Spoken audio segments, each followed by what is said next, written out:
ഇന്നത്തെ നമ്മുടെ video Nagarhole tiger റിസർവിനുള്ളിലെ ഒരു സ്റ്റേ ആണ് കേട്ടോ. അതും രാത്രി മൃഗങ്ങളുടെ സൗണ്ടൊക്കെ കേട്ടുകൊണ്ട് ഒരു ഗവൺമെൻറ് കോട്ടേജിലാണ് നമ്മൾ താമസിക്കുന്നത്. നാഗർഹോളയിൽ നമുക്ക് 3 ഗേറ്റുകളിൽ സഫാരി അവൈലബിൾ ആണെങ്കിലും നാനാച്ചി എന്ന ഈ ഒരു ഗേറ്റിൽ മാത്രമാണ് നമുക്ക് ഫോറസ്റ്റിൻ്റെ സ്റ്റേ സൗകര്യമുള്ളത്. ഗംഗോത്രി എന്നാണ് നമ്മുടെ ഈ ഫോറസ്റ്റ് കോട്ടേജിൻ്റെ പേര്. ഈ നാനാച്ചി ഗേറ്റിലെ സഫാരിയുടെ ടിക്കറ്റ് കൗണ്ടറാണ് കേട്ടോ ഇത്. സഫാരി നമുക്ക് ഓൺലൈനായിട്ട് ചെയ്യാവുന്നതാണ്. അങ്ങനെ ചെയ്താൽ നമ്മുടെ ബുക്കിംഗ് ഇവിടെ കൊണ്ടുവന്ന് കാണിച്ച് നമ്മുടെ സീറ്റ് നമ്പർ ഏതാണെന്ന് കൺഫേം ചെയ്ത് മേടിക്കണം. പക്ഷേ റൂമിന് വേണ്ടി നമ്മൾ ഓൺലൈനായിട്ട് തന്നെ ബുക്ക് ചെയ്തിട്ട് വരണം. www.nagarhole-tigerreserve.com എന്ന ഇവരുടെ സൈറ്റിൽ കയറിയാൽ നമുക്ക് റൂമും സഫാരിയും ഒക്കെ ബുക്ക് ചെയ്യാൻ സാധിക്കും. അങ്ങനെ ടിക്കറ്റ് കൗണ്ടറിൻ്റെ അടുത്തുനിന്ന് കുറച്ചും കൂടി മുൻപോട്ട് വരുമ്പോൾ ഇവിടെ ഒരു ഫോറസ്റ്റ് ചെക്ക് പോസ്റ്റ് ഉണ്ട്. ഇവിടെ നമ്മുടെ ബുക്കിംഗ് ജസ്റ്റ് ഒന്ന് കാണിച്ചാൽ മാത്രം മതി. ബൈക്ക് അകത്തോട്ട് കടത്തി വിടത്തില്ല കേട്ടോ. ഈ ഗേറ്റിൻ്റെ അകത്തോട്ട് നമുക്ക് ബൈക്ക് അലൗഡ് അല്ല, കാറ് മാത്രമേ വിടുകയുള്ളൂ. ഈ റോഡ് 30 കിലോമീറ്ററോളം കാടിനകത്തൂടെ തന്നെയാണ് കേട്ടോ പോകുന്നത്. ചെറിയ റോഡാണ്. ബന്ദിപ്പൂരിലെ പോലെ അധികം വീതിയുള്ള റോഡോ അധികം വാഹന തിരക്കോ ഒന്നും ഇല്ലാത്തത് കൊണ്ട് തന്നെ ആനിമൽസിനെ കാണാൻ ചാൻസ് കൂടുതലാണ്. പക്ഷേ ഉച്ചയ്ക്ക് നല്ല വെയിലായതുകൊണ്ട് രാവിലെയും വൈകിട്ടുമാണ് ആനിമൽസിനെ കാണാൻ ചാൻസ്. അങ്ങനെ നമ്മൾ റൂമിനടുത്ത് എത്തിയിട്ടുണ്ടേ. ചെക്ക് പോസ്റ്റിൽ നിന്ന് 6 കിലോമീറ്ററാണ് ഗംഗോത്രി എന്ന് പറയുന്ന നമ്മുടെ ഈ സ്റ്റേയിലേക്ക്. ഇവിടുത്തെ റേറ്റ് വരുന്നത് 3300 രൂപയാണ് 2 പേർക്ക്. ഇതിൽ റൂമിൻ്റെ പൈസ മാത്രമാണ്, ഫുഡിൻ്റെ പൈസ നമ്മൾ വേറെ കൊടുക്കണം. ഈ റോഡിൽ കൂടിയാണ് നമ്മൾ വന്നത്. ചെക്ക് പോസ്റ്റിൽ നിന്ന് 6 കിലോമീറ്ററോളം കാടിനകത്തോട്ട് മാറിയിട്ടാണ് ഈ സ്റ്റേ നിൽക്കുന്നത്. അതുകൊണ്ട് തന്നെ രാത്രിയിലൊക്കെ നല്ല ഒരു ആംബിയൻസ് ആണ്. മൃഗങ്ങളുടെയൊക്കെ നല്ല സൗണ്ടുണ്ട്. കാരണം സന്ധ്യ ആയപ്പോഴേക്കും ഇവിടെ അടുത്തുനിന്ന് എവിടേക്കോ മാനിൻ്റെയും മ്ലാവിൻ്റെയും ഒക്കെ നല്ല അലാം കോളായിരുന്നു. അപ്പോൾ ആ ഒരു ആംബിയൻസൊക്കെ ആസ്വദിച്ച് നിൽക്കാൻ താല്പര്യമുള്ളവർക്ക് പറ്റിയൊരു സ്റ്റേ ആണ് കേട്ടോ ഇത്. ഗംഗോത്രിയുടെ പഴയ രൂപം ഇങ്ങനെ അല്ലായിരുന്നു കേട്ടോ. ഇത് കുറച്ച് നാൾ മുമ്പ് റിനോവേറ്റ് ചെയ്ത് ഇങ്ങനെ ആക്കിയതാണ്. അധിക നാളായിട്ടില്ല ചെയ്തിട്ട്. അതുകൊണ്ട് തന്നെ ഉള്ളിലൊക്കെ അതിൻ്റെ ഒരു വൃത്തി കാണാനുണ്ട്. പിന്നെ സേഫ്റ്റിക്ക് വേണ്ടിയിട്ട് റൂമിന് ചുറ്റും ഇതേപോലെ ഹാങ്ങിങ് ഫെൻസിങ്ങുകളുണ്ട്, ഇലക്ട്രിക് ഫെൻസിങ്ങുകളുണ്ട്. അതുകൊണ്ട് തന്നെ നമുക്ക് സേഫായിട്ട് വണ്ടിയൊക്കെ ഇവിടെ പാർക്ക് ചെയ്യാം. നമുക്ക് പ്രശ്നങ്ങളൊന്നുമില്ല. പിന്നെ കുറച്ച് കുരങ്ങൻ്റെ ശല്യമുണ്ട് കേട്ടോ. ഇതിൻ്റെ ബാക്കിലേക്ക് വേറെ കുറച്ച് ബിൽഡിങ്ങുകളൊക്കെ ഉണ്ട് കേട്ടോ. ഇവരുടെ കോൺഫറൻസ് ഹോളും VIP ഗസ്റ്റ് റൂമും ഒക്കെ ആയിട്ട് കുറച്ച് ബിൽഡിങ്ങുകളൊക്കെ ഉണ്ട്. ഈ കാണുന്ന റൂമാണ് കോൺഫറൻസ് ഹോള്. ഇതിൻ്റെ ലെഫ്റ്റ് സൈഡിലായിട്ട് ഒരു റൂമുണ്ട്, കാവേരി എന്ന് പറയുന്നൊരു റൂമുണ്ട്. അത് VIP റൂമാണ്. നമുക്ക് ഓൺലൈനിൽ അത് ബുക്ക് ചെയ്യാൻ സാധിക്കില്ല എന്നാണ് അവർ പറഞ്ഞത്. ഇപ്പോൾ നാഗർഹോളയിലെയും ബന്ദിപ്പൂരിലെയും സഫാരിയും സ്റ്റേ പ്രോഗ്രാമും എല്ലാം നിർത്തി വെച്ചിരിക്കുകയാണ്. ഇത് ഞാൻ അതിന് മുൻപ് വന്നപ്പോൾ എടുത്ത വീഡിയോസാണ് കേട്ടോ.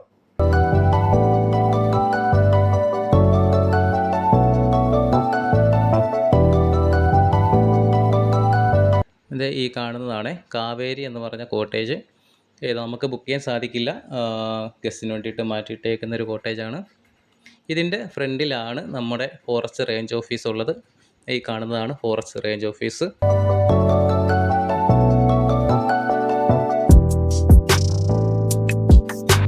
നമ്മുടെ സഫാരി ബസ്സുകളൊക്കെ പോകുന്ന റൂട്ടില്ലേ, അതിലൊരെണ്ണം ഇതിൻ്റെ ഫ്രണ്ടിൽ കൂടെയുള്ള ഈ കാണുന്ന റോഡിലാണ് കേട്ടോ. സഫാരിക്ക് വേണ്ടിയിട്ട് കുറേ റൂട്ടുകൾ ഇതേപോലെ വെട്ടിയിട്ടുണ്ട്. അതിലൊരു റൂട്ട് ഇതാണ്. പിന്നെ ഇവിടെ ഡോർമെറ്ററി സൗകര്യമുണ്ട്. അതുപോലെ തന്നെ നമുക്ക് റെസ്റ്റോറൻറ്റ് സൗകര്യമുണ്ട്. അതെല്ലാം ഈ ഫോറസ്റ്റ് റേഞ്ച് ഓഫീസിൻ്റെ സൈഡിൽ കൂടിയുള്ള ഈ റോഡിൽ കൂടി മുകളിലേക്ക് കയറി ചെല്ലുമ്പോഴാണ്. 2 ഡോർമെറ്ററിയാണ് മൊത്തം ഉള്ളത്. അതിലൊന്ന് നമ്മൾ ഈ കണ്ടതും പിന്നെ ഒന്നത് ആ കാണുന്നതാണ്. ഈ 2 ഡോർമെറ്ററിയുടെയും നടുക്കായിട്ടാണ് റെസ്റ്റോറൻറ്റ് നിൽക്കുന്നത്. അപ്പോൾ ഡോർമെറ്ററി താമസിക്കുന്നവർക്ക് രാത്രിയിലൊക്കെ ഫുഡ് കഴിക്കാൻ കുറച്ച് എളുപ്പമാണ്. കാരണം ഇവിടെ അടുത്ത് തന്നെയല്ലേ. നമുക്ക് വേണ്ട ഫുഡ് നേരത്തെ പറഞ്ഞിരിക്കണം. അപ്പോൾ അവർ ചെയ്തു വെച്ചേക്കും. രാത്രിയിൽ നമ്മൾ ഇവിടെ വന്ന് കഴിക്കണം. രാത്രിയിലും രാവിലെയും എല്ലാം ഇവിടെ നമ്മൾ വന്ന് കഴിക്കണം.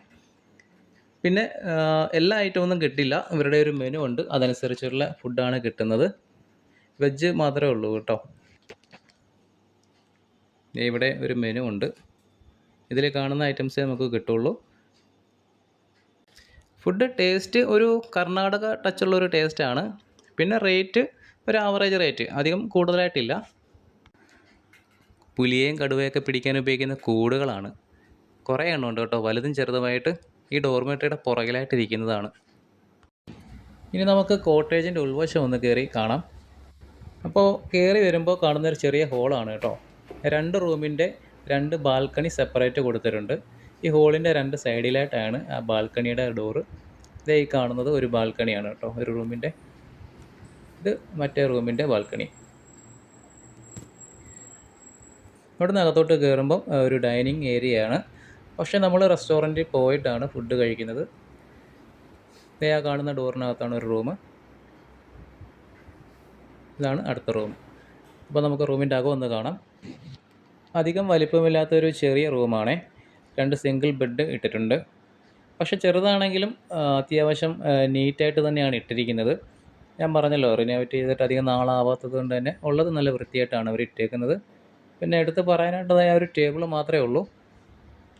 അധികം ഫെസിലിറ്റി ഒന്നും ഇല്ല, ചെറിയ റൂമായതുകൊണ്ട് തന്നെ. പിന്നെ 3 വലിയ ജനൽ കൊടുത്തിട്ടുണ്ട്, അതുകൊണ്ട് തന്നെ നല്ല വെളിച്ചമൊക്കെ കയറും. എല്ലാ ജനലിലും മൊസ്കിറ്റോ നെറ്റ് അടിച്ചിട്ടുണ്ട്. ഇനി വാഷ്റൂം ഒന്ന് നോക്കാം. വാഷ്റൂം വലിയൊരു വാഷ്റൂമാണ് കേട്ടോ. റൂമിനെ വെച്ച് നോക്കുമ്പോൾ നല്ല വലിയൊരു വാഷ്റൂമാണ്. അതും നല്ല നീറ്റായിട്ട് തന്നെയാണ് ഇട്ടേക്കുന്നത്.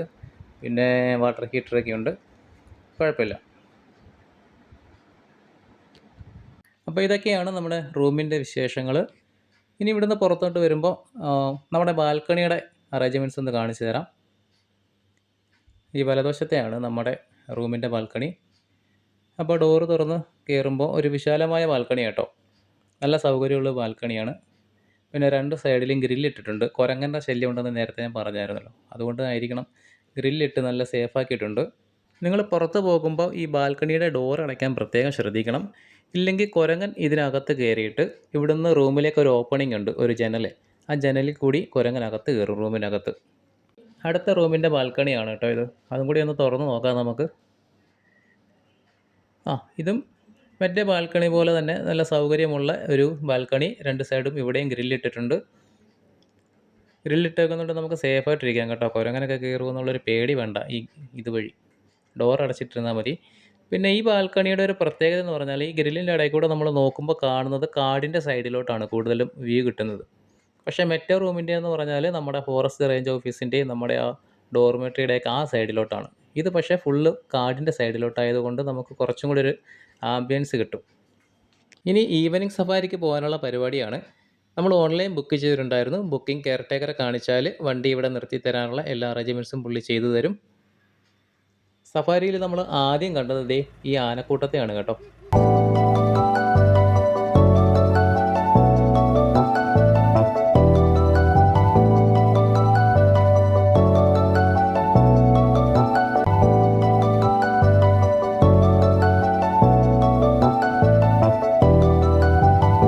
ഈവനിങ് സഫാരിയിൽ അധികം ആനിമൽ സൈറ്റിംഗ് ഇല്ലായിരുന്നെങ്കിലും മോർണിംഗ് സഫാരിയിൽ തുടക്കത്തിൽ തന്നെ കിട്ടിയൊരു കാഴ്ചയാണ് കേട്ടോ ഇത്.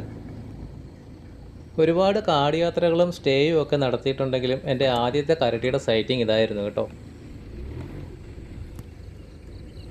പിന്നെ കണ്ടത് ദേ ഒരു കൂട്ടം വൈൽഡ് ഡോഗ്സ് ആണ് കേട്ടോ. നമ്മുടെ വണ്ടിയുടെ മുമ്പിൽ കൂടി ക്രോസ് ചെയ്തതേ ഈ ഭാഗത്തായിട്ട് വന്ന് റെസ്റ്റ് എടുക്കുകയാണ് അവർ.